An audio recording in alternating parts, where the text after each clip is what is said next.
Well, guys, it's time for another episode of #LaidOffLife. Are y'all excited about today? I am, and it's my goodness. One. Woo-hoo. Yes. Well, it's Welcome, technically Fred. the second one, Fred. Well, yeah, but first one with some guests. Yeah, okay. Yeah. Technicalities, I guess, right? So, well, and I think this one, we'll have some laughs and find out what's going on with one of the local theater groups called 4-Day Weekend. They are the longest running show in Fort Worth, and they have a group they have a Dallas theater now too. And as we've talked about with some other groups over the time, we've talked to other people who've had to pivot their business during this #LaidOffLife / pandemic time. We're going to find out what they've been doing to switch things up. And it'd be interesting to know how they made such a how they're being able to pivot, and what does that look like for them now, going from virtual from an in-person to a virtual type of environment. So, I'm looking, and hopefully we'll get some good laughs out of it as well. So, laughter is the best medicine, right? Absolutely. Let's go check them out. All right, let's go check them out. Okay, well, welcome. Today we have 4-Day Weekend with us, some of the cast, and then Emily, what I know you're like the boss. So what's your official title there at 4-Day Weekend? I am the director of corporate sales, and I'm also a cast member in our Dallas theater. Oh, David, you did not tell me she was a cast member too. I love it. You finally got some diversity in there with some women. Thank you. Appreciate that. Applause. You're welcome for being a woman. So, and then we have David Wilk. You're one of the founders of 4-Day Weekend, correct? I am, and a Dallas cast member as well. All right. And then Grayson Howe is with us today. And Grayson, what is your role with 4-Day Weekend? Yeah, I'm the director of business development, and I'm also a cast member. All right. So now the trick is this. Jigna, Fred, and I, we may not be so funny today because they're all cast members, and we're just on #LaidOffLife. So here you go. You guys, first of all, tell us a little bit about 4-Day Weekend. So, folks in the Dallas-Fort Worth area may be familiar with you, but our listeners from outside of the area may not be. So tell us a little bit about y'all. Oh, I'll hop in. Since I've already appointed myself as the boss, actually, Dave will be even better with this, but we've been around for 23 years, and our flagship location is in Sundance Square. And then, as we said, we have a Dallas location. We opened about 2.5 years ago, and pre-global pandemic, we're performing Fridays and Saturdays every weekend, selling out both shows on Fridays and Saturdays at both locations. And then the big part of what we do as well is our corporate work. So typically we're traveling all over the US and beyond, doing corporate engagements, large conferences, awards galas. We even teach the skills of improvisation and apply them to the business world, and do a lot of custom work, whether it be pre-produced content. And now our bread and butter has turned into virtual streaming events as well. Yes, Very well done. Yeah. Thank you. Now, if you'll excuse me, I'm going to go make a sandwich. Yeah. I can't wait to meet these guys. They sound incredible. Well, and not only have you guys have performed for some heavy hitters though too, right? So you've performed at the U.S. Senate a couple years ago. Is that right? Yeah, we have. We were fortunate enough at a large conference to meet President Bush. And then he asked us to do a show for the troops. And we ended up on an armed forces entertainment tour through Germany and England. And we're just all over the place. And through our Yes and training, we were fortunate enough to have an article written about us in the In-Flight magazine at Southwest Airlines. And a congresswoman read it and took it down to DC and said, we need these guys. All we do is argue. And then the next thing you know, we were giving our Yes and keynote to the United States Congress. And you can tell by the fact that nobody has stimulus checks this week, that it really went well. They might need a refresh. I was gonna say, it definitely needs a refresh, it sounds like. Hey, I'll use my stimulus check money to send you guys over there and give them a refresh. I'm more than happy to do it. I got $20 on an airline ticket too, so there you go. So, speaking of yes and a technique, that's actually been something that we learned from another team member of yours that we had on earlier in our season. So we wanted to talk a little bit about that before we jump onto the next topic. But tell us a little bit about what yes and is and why it's so important. Well, everybody that comes to the show, they're amazed with the idea that we're so unbelievably quick. And they think that's really, wow, how do they do it? And the art is in concealing the art from the audience. So we're all playing by the same rules. And the key rule is yes and. And it's not how quick you are, it's how well do you listen? And then how well do you build on the pertinent information of your partners? And the technique is agreement, yes, and then adding information with and. So it's not what I know, it's what we come up with together. And we find that we're far more creative, far more productive when we work collaboratively as opposed to on our own. Makes sense. It's one of those things where, like Dave was saying, yes is taking what's been given to you and realizing what you have and then adding to it in a positive way. And that's one of the things that we try to focus on as well, is you can add to an idea, but moving things in a positive direction and then seeing where that takes it. On stage, if I walk on and I bring what I can as my best, that's great. But then having team members as an ensemble bringing their best, we build these scenes and songs that we would have never come up with on our own. And that same thing applies in the business world as well. And sort of whether it's a creative ideation session internally as internal communication, or if you're working with a client, being collaborative in a positive way is sometimes difficult, to be honest. You want to push your agenda. But through the skills of improvisation, which is active listening, empathy, and support of others, and using this yes and technique, you actually have more buy-in from the other side. So it moves things forward in a positive way. But it's just a muscle we have to work constantly. Like Dave said, we're not innately just quicker people and think more quickly on our feet. We just practice it all the time. Yeah, just how Emily was saying that this is a muscle that you have to work, because yes and does not come naturally to a lot of people. And I think that's because no is a control word. We naturally don't want to give up that control. And so breaking out of that habit of saying no, but, which is the opposite of yes and, is not a natural thing. It really takes a lot of practice. And so the concept isn't that difficult, but the practice takes a long time. So my question then is, I know David has kids. So did you teach your kids to say yes and it too instead of say no? Because that's like the first thing 2-year-olds say.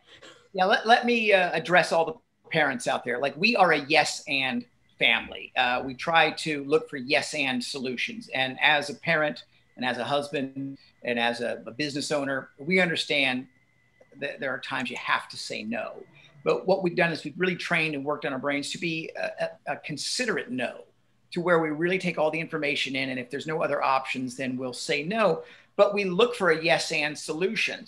So it might not be the idea we end up with, but it definitely gets the ball rolling. And my kids are way into it as well. I just found out, and my son hadn't told me, I was eavesdropping on his conversation with he's a senior and he's working on his paper for college admission. And it turns out that the theme is yes. And I thought that was really interesting that I thought, oh my gosh, it worked. After all these years, it did sink in. So I wanted to go back to what Emily was saying around empathy. And I'm just curious, you guys have these classes where you teach others to perfect maybe the yes and technique and other techniques that are out there. When it comes to empathy, have you, and I need you to share some stories here, have you experienced anyone who had a very low sort of an empathy quotient that just could not understand and relate to the other party? How did you guys break through to them? I can jump in here with that. One part in improvisation, both on stage and then as we talk about this empathy piece in the business world, is understanding and absorbing that people have different perspectives, and being able to understand another's perspective, but not have to think the same way. But it's more honoring that perspective and listening fully to what they have to say. And Dave, I think actually what Chantry brought to the table in terms of his literal bird's eye view, if you could tell that story, because I think that that's a great opportunity to understand, you know, we're performers and we have our own egos and perspectives. But Chantry did a great thing, if you want to share that. Yeah, thank you. Chantry is our technical director, and he's been with us for many, many years. And he, you know, we value what he brings to the table. He is not a performer, but he has a completely different perspective of the show than we do. I've performed 6,500 shows, and I've seen zero. He is literally in the booth watching the show, so he has seen thousands, although not performed any. He's seen thousands. And what happened was, in the beginning days of the old smartphone, when people would glance down and be texting and their face would glow blue in our dark auditorium, it would drive us crazy. As a performer, our ego would get the best of us. And you know, we are comedians, and we're quick-witted, and we have bullets in our chamber, and we would just unload on that perceived heckle. And one time Chantry came back during intermission. He said, "Hey, can I speak freely?" And we said, "Oh, absolutely. Yes, and environment. What do you got for us?" And he said, "Yeah, you know, you were yelling at that person for checking their phone. And I got to tell you, I'm sitting right over them, and I'm looking down on them, and they are online, and they're on Yelp, and they're on Facebook and Instagram, and they're letting everybody know what a great time they're having, and they are at the funniest show. And then you scream at them and humiliate them." And we were just like, and he said, "I have an idea.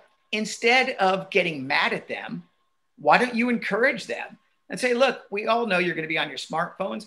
Why don't you put one of your photos up to our Facebook page, and maybe we can improvise from it." Well, as a performer and with an ego, we very easily could have said, "Ho, hey, hold on there, lighting boy. You know, you just flip the switches and let the comedy, we'll handle the comedy." But that is not the 4-day weekend environment. It's a yes and environment. So we said, yes, and that's a great idea. And what if we did it tonight? Go out there, tell them to put some photos up. And then somebody said, yes, and instead of making a scene out of it, what if we made a musical out of it? And then it blew our mind, because now it's really the staple of the second act. And it's called Facebook the Musical.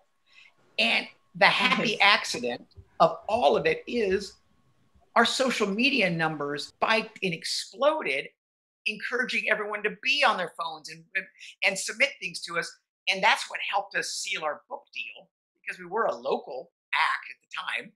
And they said, "Well, what is your social media presence?" And we're like, "Well, thanks to Chantry, we're the #2 comedy troupe in the entire country, next to Second City."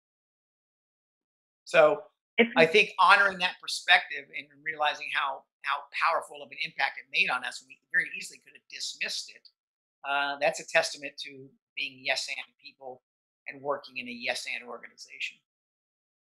Great to story. add to what That's Dave's awesome. saying too, it's so much easier to put our energy into each other than worry about our own on stage ego feeling. So like if I walk on stage and I want to set up everyone I'm on stage with, that takes less energy than worrying about, okay, don't say anything stupid, say everything right, you got to be funny, hit your mark on time, all those things. That's exhausting. And that's what, as adults, we do in our own brains, because of course we're our own worst enemies. And that internal dialogue, I mean, that's exhausting. When I walk on stage, I know I want to put my energy into making Dave or Grayson look good, because if they look good, then we all look good. And they're doing the same thing to me. And it takes so much pressure off of the performance aspect. And it's the same type of thing. You might be in a workplace where, you know, Chantry, for example, is the one that really was the catalyst for that really great snowball effect of yes and honoring his perspective. And we got this great book deal out of all of those things happening. But he's not the loudest voice in the room. But you need to be an advocate for the quieter voices. And that's really where the empathy piece comes in. It's like, okay, if you're not going to be the one to speak up, but I know that you have an incredible talent or a unique voice, I'm going to hopefully nudge you into the spotlight, and then you can shine, because that's really what we do on stage. If you keep telling people no, at some point, they're just going to stop bringing you ideas, because they already know what the answer is going to be. And like Emily said, you know, just because you're not the loudest voice in the room doesn't mean you shouldn't be heard and your ideas aren't valid and have incredible opportunity. And this goes back to the very first thing we said was, we all play by the same rules, and the rules is strike no and work with yes and. But the second rule is it's my sole job when I walk on stage or in an interview or in a business meeting. My job is to make Emily look good. Emily's job is to make Grayson look good. Grayson's job is to make me look. So if we all do our job, then you're going to say, wow, that was great. 4-day weekend. What a great show. If somebody pulls me aside after show and whispers, hey man, you were my favorite, I say thank you because I want to be polite, but I think to myself, I probably need to work a lot harder next show because they are really making me look good and I'm not holding my own. I agree with you 100%. It is, that's something Jennifer and I sort of fell into for our podcast. We continue to sort of, just promote each other. And now Fred, of course, has joined our team. This is his first recording. So it's something that's really natural to our team. At least I'm very thankful that we have that. And thank you for sort of reiterating that it's the importance of it. We want people to leave and say 4-day weekend was great. Not, I like the short guy, or I like the tall guy, or I really thought the girl was funny. We want the entity to succeed because we all succeed when everybody likes 4-day weekend. Yeah. Right. Hey, Emily, I have a question for you. You had talked about energy, and I just generally speaking, how much energy did it take for you guys to really start to practice yourselves? Yes, and we've got that saying. It says it takes 21 days to form a habit. I mean, how long did it take you guys to really make that part of your vernacular? That's a great question, Fred. So, for speaking personally, I took classes at 4-day weekend. We have a full training center. So once I was out of college and I had a really soul-crushing sales job that I wanted to practice presentation skills and work on all of these great things that I knew improvisation would really help with, I started taking classes at 4-day weekend and fell in love with it. And then ended up making that a career and moving to Chicago and continuing at the Second City and really focusing on now the intersection of comedy and business. And it has been years of practicing yes and even as a yes and company, we still find ourselves, we have to remind ourselves really to keep yes anding. Like Grayson had said, no is a natural reaction to halt progress or to I'm not comfortable with that. And the yes part of it is not a literal yes. It's reminding yourself to fully listen, not just wait to respond, to understand the other parties involved, and to add to it in a positive way. And all of those things take practice. So I've known how to do it since I was 20, but I'm about to turn 35, and I still have to remind myself all the time. So I remember when I was 35. Okay.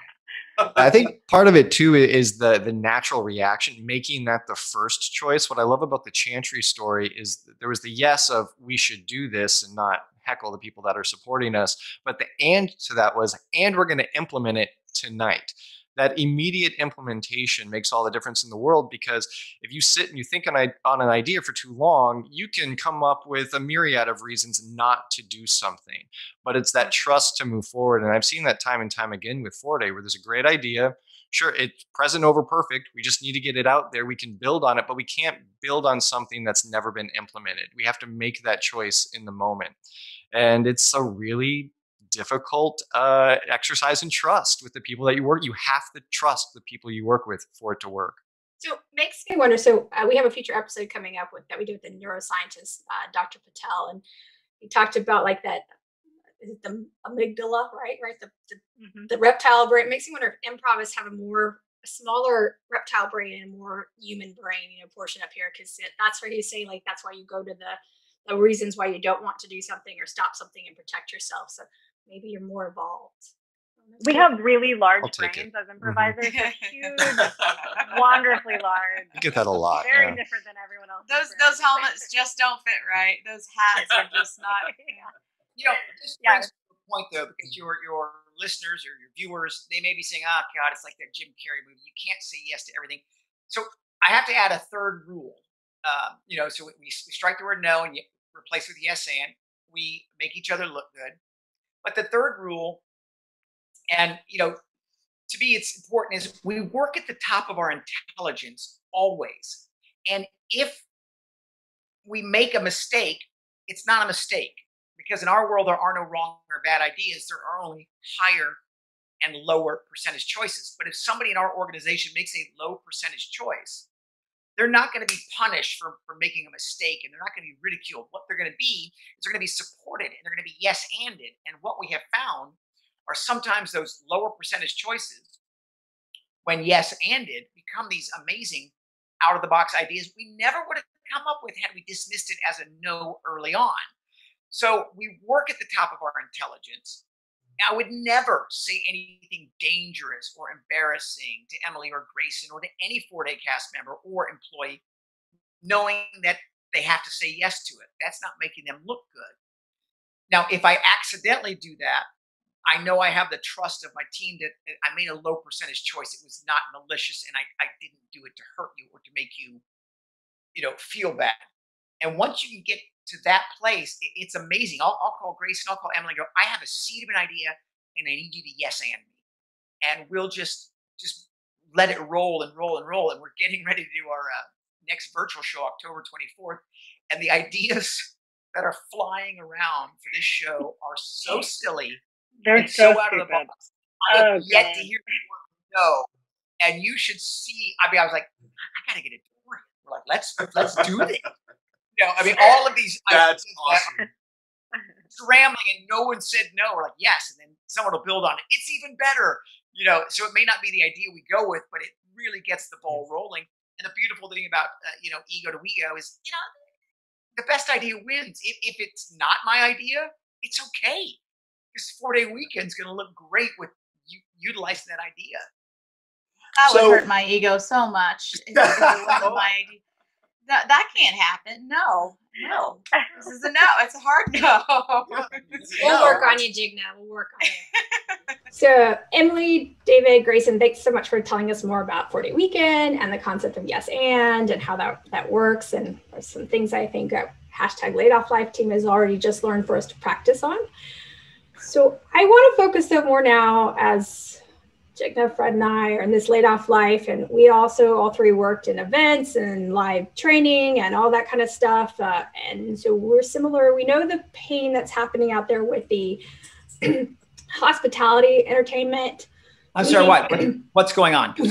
Something going on? Oh, Dave, I left a voicemail for you. Uh-huh. I left it like March 17th. I left it on your cancel every show. Let me go back and look. Global pandemic. So dumb. Yeah, David. So yes, and you need to work on reading your emails. So and what happened is that all these people got let go and things got shut down and closed. So you guys said you've been doing some virtual events. We have. What's been going on to pivot your business, like in this laid off life for y'all? Thank you for teeing that up. We have the 2 theaters. We were busier than we've ever been. Between the 2 theaters, we were selling more tickets every week. Our spring schedule was the busiest corporate. We were panicked about how to staff it all. Emily and I were having conversation after conversation. Well, if we fly from here to here and it was just, and then the next day, the faucet just turned off and it just all went away, as everybody knows. Luckily, we pivoted early on. We decided, well, if this goes longer than we thought, this is a problem. So what can we do with the skill set we have to innovate and just keep growing? And we pivoted very early on to virtual hosting, because now, a host at a live event is kind of a luxury. But a host at a virtual event is a must because of the fatigue and the boredom and it needs somebody to be that spoonful of sugar and help the medicine go down. So all the gigs that went away are starting to come back in either a hybrid or a virtual setting. And then the happy accident of all of this is that we've always had a video production company that we wanted to put more energy into and be an ad agency. That's part of the big plan. But we were so busy sawing, we didn't have time to sharpen a saw. And now, guess what? We have a little more time. So 4-Day Creative, the production arm is booming. We've done some phenomenal work for parks departments and cities about social distancing and ads, and just some great work coming out of our camp. So I think we're really poised to not only write out the problems with not being able to perform live, but to be in a great position when that work does come back, whenever it comes back. You know, it's interesting from the sales perspective, having conversations with clients, you know, at the first, I'd say 2 months after lockdown, everybody, like Dave said, the faucet turned off. And then I started to, you know, because a lot of the interactions with our perennial clients was just checking in. Are you guys okay? What's happening? Where are you with whatever conference was going to happen, or what your next step in communication is? And then I've realized as these conversations go on, you have to make a choice. Either, you know, you hunker down and wait to get to the other side of it, which is absolutely a valid option for a lot of people and companies. And that's very understandable, and no judgment if they don't adjust. We just feel really honored and so lucky that we have the skill set to create content and to create structure and to make something different in terms of communication. So once I started having those conversations with our clients, and they said, you know, I think we still have to have our sales kickoff. We still need to sell. How do we communicate this? And then we realized, oh, we're experts in content creation. So of course, the learning piece for us is to really create a more turnkey streaming solution and to help clients in that respect. And that's where Grayson's really been amazing about developing our business in that sense, because with each event, we had to have the trust of our clients on both ways, really, to create something that felt like a tightrope walk at first, because everybody was jumping into the virtual and streaming world. But now we've picked up a ton of best practices where we feel a lot more confident in, okay, we're going to deliver this streaming event. Here's what to expect. And so the journey of that has not been easy. And I would much rather make the same amount of money and show up and do the gig and leave and wait for the check to come in. But to be honest, we're lucky to have the work. And I like Dave said, I think we're going to be even stronger on the other side of it because we've had to work these new muscles. So Grayson, you've had a journey yourself. Emily was saying, you know, you're a key pivotal part of this new journey that they have. But what's been your experience? You've sort of had ups and downs due to the pandemic as well. Yeah, for sure. So I first joined 4-Day Weekend, I think it was around the time of the housing market crash. And then I went away for a while, and I was a producer on a morning show and was involved with live streaming. But it's a very different world when you have pre-built studios. We converted our theaters into studios. And so when we decided it's time for me to come back, rejoin, really come home to 4-Day Weekend, I accepted the job on March 2nd. And a week and a half later, the world closed. So I was like, okay, this feels like maybe it's a sign that we're able to merge these worlds. Just moved, accepted the position, moved from DC, and we're shutting the down. Oh my goodness. Welcome home. Yep. That's I was the one in the lifeboat next to the Titanic asking if they had room for one more.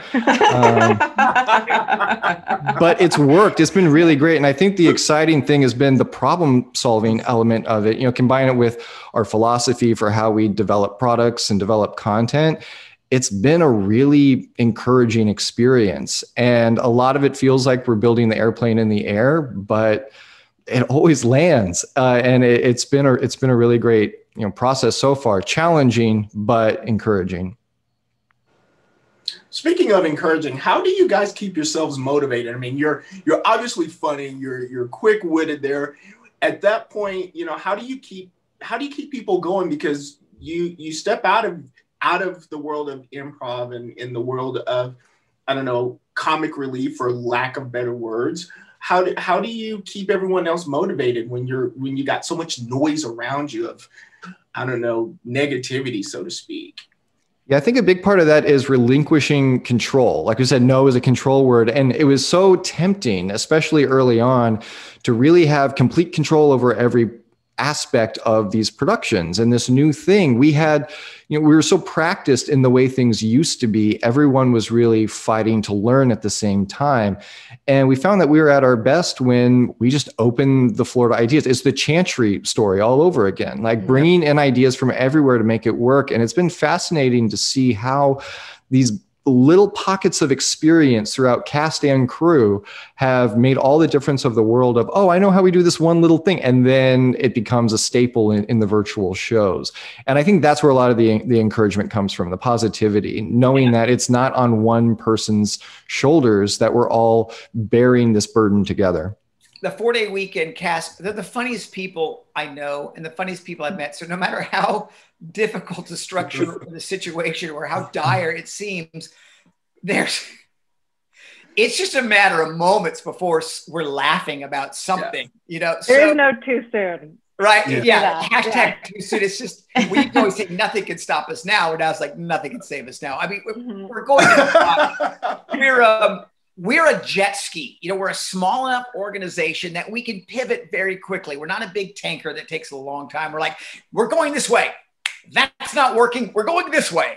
And being able to change directions that fast, so often we really found out what didn't work. And we really found out what worked and really started honing in on best practices. And these virtual events, as awkward as they were in the beginning to not hear a laugh, now that's part of the show that we don't hear a laugh. We've just incorporated all of that into what we do. And it's just working on all cylinders right now. I really want to add something that I heard recently, and it was a light bulb moment for me of like how everybody's evolving and adjusting in their careers and home lives. And we're not just like, bringing work home, we're living at work and it's surrounding us constantly. Or we're on the job hunt and that's overwhelming. And when do you turn it off and all of that? And how do you do everything at the right level? And maybe you've heard this analogy, but I was reading something about you're constantly juggling, right? You're juggling these balls in the air. And it's picturing what balls are made of glass and what balls are plastic, and being able to identify those in the moment. And I think 4-day weekend, when I heard that, I was like, wow, that's what we do at work, but I had never put it in that context before. We know what's important to our company, our sensibility in comedy, and what we do best.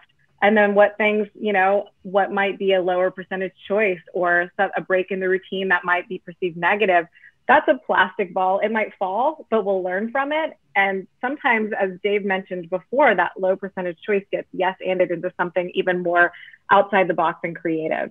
So I like to take a moment every time I'm kind of going into these scenarios where I feel a little bit, oh gosh, we've got this gig coming up. And also, I've got a 2-year-old and, I'm working from home and my in-laws might come in a second and my dog's going to bark. And okay, take a moment to realize what the glass balls are in the air and what are the plastic balls. And it's something that I think is really a nice activity when stressed out with all that we're doing.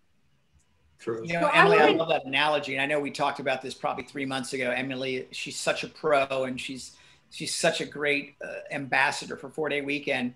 She called me and she was mortified because the kid was having a bit of a meltdown and the dog was barking and she was on a Zoom with the client and she was just it was just not who she is. And I said, Emily, if they have a problem with that, then I don't want to work with them anyway. That's this is not the world we're in. I mean, we all have to have a little more empathy than that.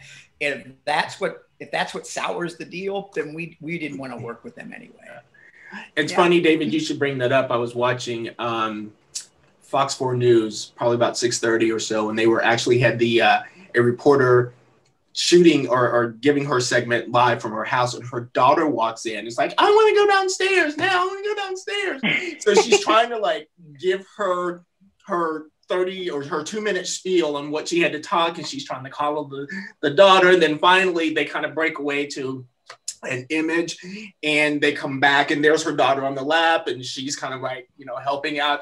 And I thought, to your point, if you don't have that sort of flexibility, especially in the world that we're in today, is it worth doing business with you? Because that tells me that you're not going to be flexible in any other aspect. You're not going to be willing to be a yes and it's just going to be, Grayson, back to you, that whole control no thing, and it's either my way or the highway. So I definitely applaud that sort of flexibility with folks and that understanding. So good for you for, you know, that support to Emily, and just knowing that not every dollar is always a good dollar, right? So. Yeah, it was like, it's okay. If that one goes away, that honestly, it was a blessing, because imagine what that imagine having to deal with that. Yeah. So Jennifer and I actually, we used to work in the same place before we got laid off. And one thing I learned from the CEO, one of the leaders there, is this phrase, strategic abandonment. And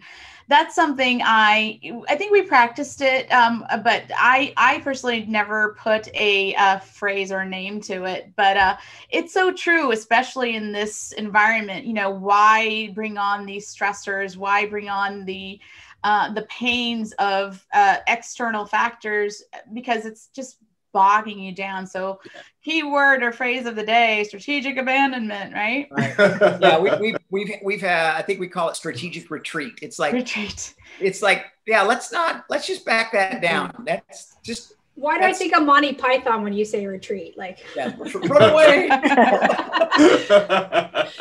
So I want to know, what's the biggest glass ball you've dropped in a virtual event, like that you're just like, oh, don't ever do that again? I don't want to answer. You answer this question.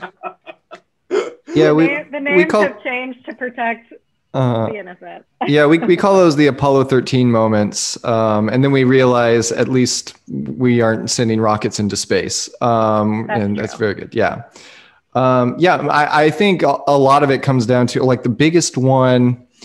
There's so many components that just go into making the live stream look more Netflix than Zoom. And that's what we try to do, right? We try to make it entertaining. And it's so easy for us with our collaborative spirit to build something that can't support itself. I think is the way we outright ourselves at times. Are you becoming like crazy engineers or something? It feels like it, I would assume. Yeah. That is so funny you say that, because Jennifer will literally be in meetings and the guys make fun of me because they know, like, okay, we're just going to add this thing, but Emily, don't get mad. It's a little bit of like everything leading up to it. We try to have this really great, like Grayson said, the Netflix versus Zoom. But we also know, when I was talking about those best practices, is that less moving parts, there's less things that can go wrong. So that's a big takeaway we've learned. We have to find that marriage, that sweet spot. Yeah. Like our events don't look like this. You know, we have these beautiful theaters that we've converted into, and it's it's several camera looks, and it's almost like Grayson says, like you're watching a Netflix TV show instead of a static play, right? And it's just so much more refreshing and energizing for the viewer. Oh yeah. It just makes the meeting so much more fun and so much more memorable, because it's not just sitting here. You know? Yeah, and it looks beautiful. So to answer your question specifically, like the glass ball issue of it, I'd say there was one time like the camera went down, and we have this really great film camera. It makes it look beautiful. And so then we're scrambling, plugging cords in, rewiring the audio and the cameras, because it's all piped through the same thing. And so it's that kind of energy where you're like, this feels like I'm on the newsroom or some Sorkin show, where it's very last minute high pressure. So a camera went down one time. I think it was probably 5 minutes before show, and we had to problem solve. But I think a lot of the times the way that these ideas develop is we'll come up with something that's really funny and then reverse engineer how to make it happen. And so we want it to be the best show possible. And so we'll be like, here's my idea. Can we do this? And we all go, yeah, we can do it. And then we all go to our corners and Google how to do it. And it seems to be working. As improvisers, we're counterpunchers, right? We don't go in with a script. We're not going to knock you out with a script. What we do is we look for our moments, and we're counterpunchers. So when something goes wrong, we don't consider it really going wrong on stage. It's a disruption in the routine. It's what's going to make this moment different from any others we've ever had. And in the live shows, it's magical. It's what makes it. With the virtual, this is where you need a host and a pro. I can't tell you how many times clients looked at me and said, stall, and shoved me up there. And I have to do 10 minutes of something as behind me, people are running and screaming and someone's crying in the corner, you know, on these gigs. And then I'm just smiling and doing my thing. And then I get the thumbs up, it's working. And now we're going to, you know, and I live for that. That's, you know, I always say we get paid when the client says we need something here. Yeah. So funny. I was going to say, Dave, that my sales job at 4-Day Weekend is so easy because even if you don't hire us for this gig and you use Ted from accounting, who's got a wild and crazy personality and loves to be on stage, that's okay. And absolutely, Ted should be in the spotlight. But when that doesn't work, we'll see you at the next gig. And it's not a challenge. It's just the truth. I mean, Dave is so great at exactly what that is. There's a break in the routine. There's something that's perceived as wrong, but Dave's going to make it hilarious and fun. And then if there's additional cast members, we're going to yes and it. And then now you have an incredible show that would have never happened had the power gone out for 2 minutes or whatever the issue is. So now you guys are pivoting some more and lots of changes for 4-Day Weekend. And you guys are talking a little bit about your October 24th Facebook Live event. Tell us a little bit about that and what we should be expecting. This event coming up October 24th is going to be on Facebook Live. We're calling it 4-Day Forever. And what this is, it's a way for us to bring our cast together, the Fort Worth cast, the Dallas cast, and crew. It's going to be a huge show and really ensure the future of 4-Day Weekend. We did a show at the beginning of all of this that was called 4-Day for Good, where we supported the local communities with restaurants, small businesses, and that was a big success. And now that everyone is in a very different spot, 6 months later, we want to come back together and really show that we're still here. And that's what this is about. So it's going to be a celebration. It's going to be, part fundraiser to really ensure the future of the business and what we do and what we like to think we bring to the community as well. Because what we've found is, while we technically could meet under certain restrictions and regulations, we want to keep everyone safe. We want to make sure that we're going about this the right way. And since we've gone dark on our theaters, we've had people reach out and be like, when are you coming back? When can we laugh with you again? And so while we're not open to public shows just yet, we wanted to reach out to the audience and be available for this kind of show. And having done all of the virtual events through the corporate work, we feel like we're at the place now where we can really deliver a show to the public that they've been asking for. And so that's what October 24th is really all about. And how's the format? It's a great mixture of live, and since we've been having so much fun with 4-Day Creative, we've got some great video production pieces that are going to be seamlessly webbed throughout the event. So it's going to showcase both theaters. It's going to showcase both casts. Some video content, some live content, and it's all under the umbrella of 4-Day Weekend forever. 4-Day Weekend's going to survive the pandemic. We pivoted. It's going to be maybe different than it was, but we're definitely going to survive. But we want the theaters to survive, and that is something that's got to be one of the hardest hit industries. Our theaters have been dark for 6 months, and they may be dark for many more months. We just don't have the information about when we can open. So we want our fans to know that we're here for you. We're going to put on a show, and we'd love to keep both theaters open out the other side, but honestly, we just need a little help. So what time on October 24th will it go live on Facebook? It'll be 8 o'clock Central Time. So 8 p.m. Central, we will be on Facebook Live on the 4-Day Weekend comedy page. So we just go to the 4-Day Weekend comedy page. We'll put that for our viewers. We'll put it up on so you guys can know where it's at. And so you could go there, click and create a watching party, right? So watch it. Mm-hmm. Yeah. Is it going to be interactive? Yeah, it will be interactive, and we want you to go to Sundance Square, go to Lower Greenville, and if you're out of the state, then go support a locally owned restaurant, get takeout food, support that restaurant, come home and have a dinner show in your living room for sure. Should we be posting pictures of where we got our local takeout food? Oh, we would love that. And so, and is there any cost to view? Absolutely not. This is a pay what you can show. We've seen what others have done, and that seems to be the model that is the most accessible. And that's really what we want to do. Is like, yes, it's about saving the theaters and all that, but we really just want to put on a show because that's what we do best. So it's pay what you can, and yeah, we're just glad to hit the stage again for the public. I'm excited to see it. Me too. Yeah, I need some laughs. We all need some laughs. We do. We do. Yeah, and I'm looking forward to the day too that I can have hire when I've got a job and hire you guys back for corporate events too. So I'm looking forward to that day. All you have to do is go to 4dayweekend.com and Emily will hook you up. Absolutely. Yeah, 4dayweekend.com. Well, thank you guys so much for today. I have one more thing to do with you before we go. So we're just going to do 2 fortune cookies today. We're going to do one for LaidOffLife team and one for the 4-day weekend team. Okay. So we do fortune cookies at the end of our event, our session, I guess. So I'm going to let Grayson pick. Do you want the one in the right hand or the left hand? I'll go with the left hand. All right. This is for 4-day weekend. Let's see what your fortune does. Your fortune. I like the sound of a fortune cookie opening. Like, yes. That's just very satisfying. It's satisfying for sure. This is good. Confidence is at a high. So I don't know if you can see that with the light. I don't think you can see with the light, but yeah, confidence is at a high. There you go. Yeah. All right. There you go. Sounding good. So let's see what's going on for LaidOffLife. It says, there is no shame in failure, only in quitting. Oh, so we got those flipped. Okay. Man, we dodge a bullet. Good job, Grayson. Good job, Grayson. You picked the right one for sure. I'm